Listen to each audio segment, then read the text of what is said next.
इस जिंदगी ने आगे निकलने की होड़ में लोगों को इतना तनाव में लाकर खड़ा कर दिया है। वो हर वक्त स्ट्रेस में रहते हैं। घर में हो तो सुकून नहीं, ऑफिस में हो तो सुकून नहीं, दोस्तों के बीच हो तब भी सुकून नहीं। सुकून तलाशने की कोशिश तो करते हैं मगर आसानी से मिलता नहीं है। अब ये सुकून कैसे मिले? किसी को अपने छोटे भाइयों की पढ़ाई की चिंता है, तो किसी को घर की जिम्मेदारियां, किसी को बहन की शादी करनी है, तो किसी को अपना घर बनाना है। इस तरह की न जाने कितनी चिंताएं हैं इंसान के अंदर, और वो चिंताएं कैसे खत्म हो, कई बार इसी उधेड़बुन में उसका समय गुजर जाता है। आज की कहानी में कुछ ऐसा ही होता है। दो अलग अलग पक्ष होते हैं, दोनों ही अपना स्ट्रेस खत्म करना चाहते हैं, मगर स्ट्रेस खत्म करने के चक्कर में एक व्यक्ति की जान चली जाती है। आदाब, नमस्कार, सत श्री अकाल। मैं उस्मान सैफी। आज की जो सच्ची घटना मैं आपको सुनाने जा रहा हूं, ये सच्ची घटना है मध्य प्रदेश के इंदौर की। दरअसल इंदौर का एक इलाका है महालक्ष्मी नगर, MR3। यहां पर 5 दोस्त होते हैं जिनका नाम है मोहित, हेमराज, जितेंद्र, सतीश और देवांशु मिश्रा। पहले तो ये महानगर लक्ष्मी MR3 में जमकर शराब पीते हैं, एक दूसरे का दर्द बांटते हैं, और यहां से शराब पीने के बाद एक पंजाबी ढाबे पर जाते हैं, और पंजाबी ढाबे पर जाने के बाद ये वहां पर खाना खाते हैं। ये बात है 6 अक्टूबर की रात, लगभग 1:30 बजे के आसपास। काफी नशा हो चुका था। अब इन्होंने एक फैसला लिया कि हम लोगों को अपने अपने घर चले जाना चाहिए, क्योंकि रात बहुत ज्यादा हो चुकी है।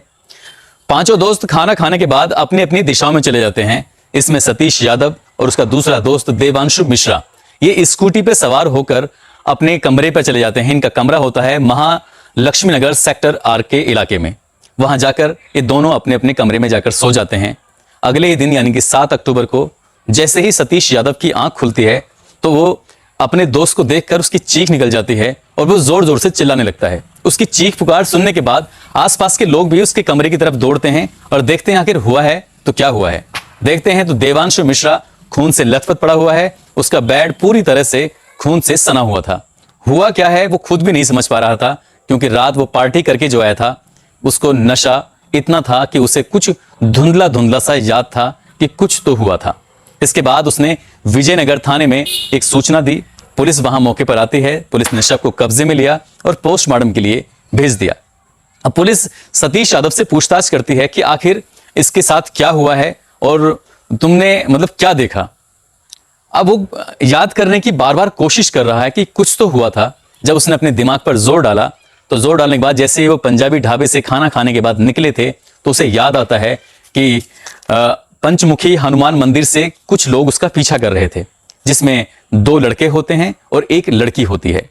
अब ये लोग इसका पीछा कर रहे हैं, ये समझ नहीं पाते, और इस सत्य साईं चौराहे से बॉम्बे अस्पताल के बीच का फासला था। इसी बीच में इनकी उस स्कूटी को वो पल्सर बाइक सवार लोग रोक लेते हैं, और रोककर ये इनसे कुछ बातचीत करते हैं। और बातचीत में एक लड़की कुछ कहती है कि मेरे साथ संबंध बनाओगे।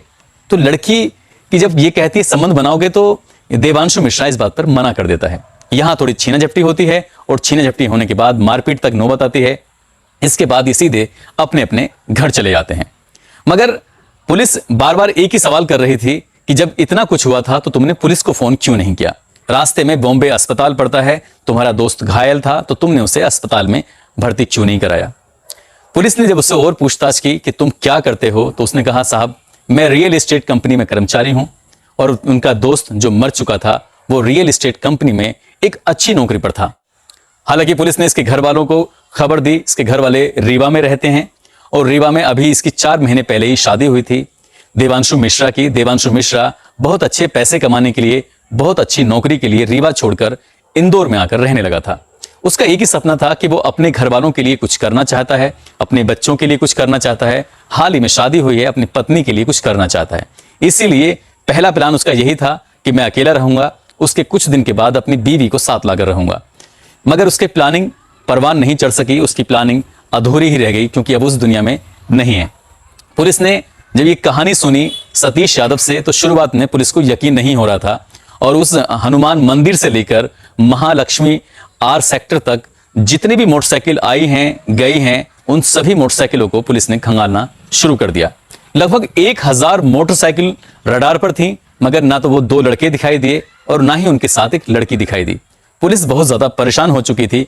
पुलिस ने एक बार फिर जो उस इलाके के सीसीटीवी कैमरे थे उनको भी खंगालना शुरू कर दिया। सीसीटीवी कैमरों में ऐसा कुछ हाथ ही नहीं लग रहा था। पुलिस आखिर करे तो क्या करे। अब यहां रडार पर एक ही व्यक्ति था, सतीश यादव।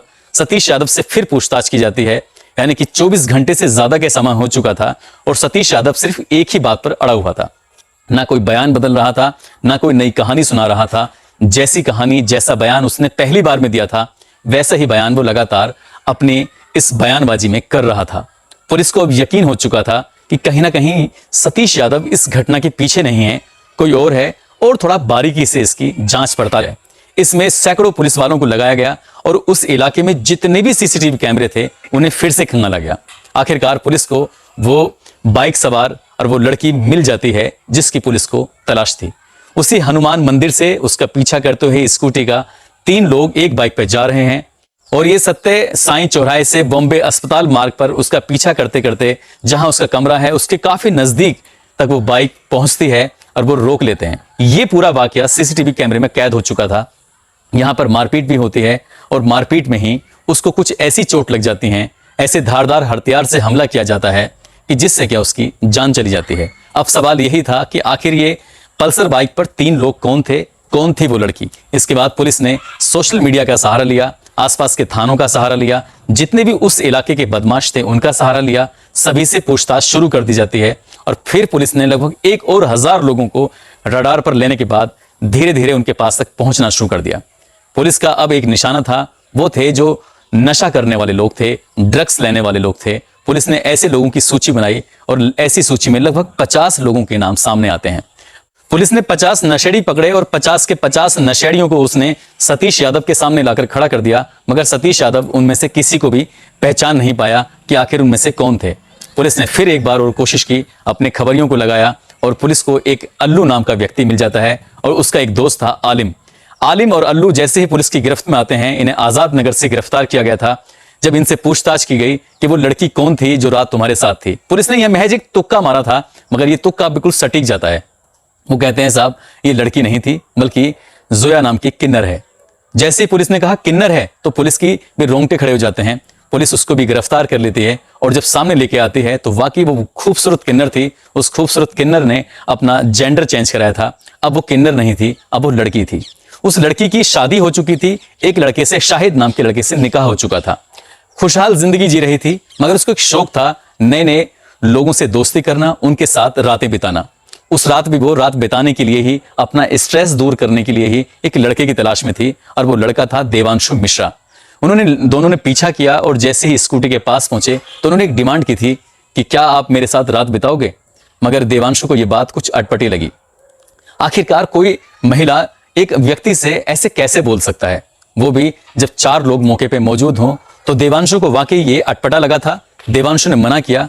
दोनों बाइकें साथ चल रही हैं, यानी कि स्कूटर एक तरफ चल रही है जिसमें सतीश यादव और उसका दोस्त बैठा हुआ है, उधर आलिम, अल्लू और ये जोया बैठी हुई थी अपनी बाइक पर। बाइक साथ साथ चल रही है, वो डिमांड कर रही है। जब उसने इस बात को डिनाई कर दिया, इनकार कर दिया, तब इस लड़के ने, आलिम ने सतीश की गिरेबान पे झपट्टा मारा और उसकी सोने की चैन तोड़ ली। इसी बीच में उसकी भी सोने की चैन तोड़ ली थी। अब ये रुक जाते हैं और सड़क के बीचों बीच इन लोगों के बीच हाथापाई शुरू हो जाती है और हाथापाई शुरू होने के साथ ही इसके इशारे पर, मतलब जोया के इशारे पर ही आलिम और अल्लू ने उस पर हमला बोल दिया। उनके हाथ में धारदार हथियार थे और धारदार हथियार से उन्होंने इतने वार किए बेहिसाब, मगर वो नशे में था इसलिए समझ नहीं पाया। अपने दोस्त को स्कूटी पे बिठाते हुए, क्योंकि घर कमरे के बहुत करीब था, ले जाकर उसने उसे बेड पे लेटा दिया। मगर जैसे ही उसकी सुबह अगले दिन आंख खुलती है 7 अक्टूबर को, तब तक वो मर चुका था, क्योंकि वो बुरी तरह घायल था। वो समझ ही नहीं पाया कि मुझे पुलिस को सूचना देनी है, वो समझ ही नहीं पाया कि उसका इलाज भी कराना है। ना वो इलाज करा पाया, ना वो पुलिस को सूचना दे पाया। यहाँ लापरवाही के आरोप में सतीश यादव को भी हिरासत में लिया गया है। उस पर जो भी चार्जेस बनते हैं पुलिस उसको भी दोषी मान रही है। साथ ही अल्लू, आलिम और जोया को दोषी मानते हुए इनके खिलाफ गंभीर धाराओं में मुकदमा दर्ज कर लिया है। इन तीनों को जेल भेजा जा रहा है। दोस्तों, जब सतीश से पूछा गया था कि तुम लोग इतनी रात में क्या कर रहे थे, तो बताता है कि हम लोग दोस्त हैं और अपना स्ट्रेस दूर करने के लिए, किसी को नौकरी का स्ट्रेस था तो किसी को परिवार का स्ट्रेस था, सभी लोग कहीं ना कहीं परेशानी के बीच से गुजर रहे थे। दोस्तों के बीच बैठकर खुशियां तलाशते हैं। हफ्ते में या 2 हफ्ते में एक न एक पार्टी होती है और ये 5 दोस्त एक दूसरे से पार्टियां शेयर करते हैं। इन दोनों पांचों की दोस्ती वाकई बहुत अच्छी थी। जो बाकी हेमराज, जितेंद्र और जिनके तीन दोस्त हैं, जब इन्हें पता चलता है कि देवांशु की मौत हो चुकी है तो उनका भी रो रो कर बुरा हाल हो जाता है। दोस्तों, पार्टियां की होनी चाहिए, दोस्तों के बीच समय बिताना चाहिए, मगर इतनी रात नहीं होनी चाहिए जिससे कि आपके लिए दिक्कत खड़ी हो जाए। इस कहानी को सुनाने का उद्देश्य आप लोगों को सचेत करना है, आप लोगों को जागरूक करना है। आप जहां भी रहें अपना ख्याल रखें, सुरक्षित रहें। जय हिंद, जय भारत।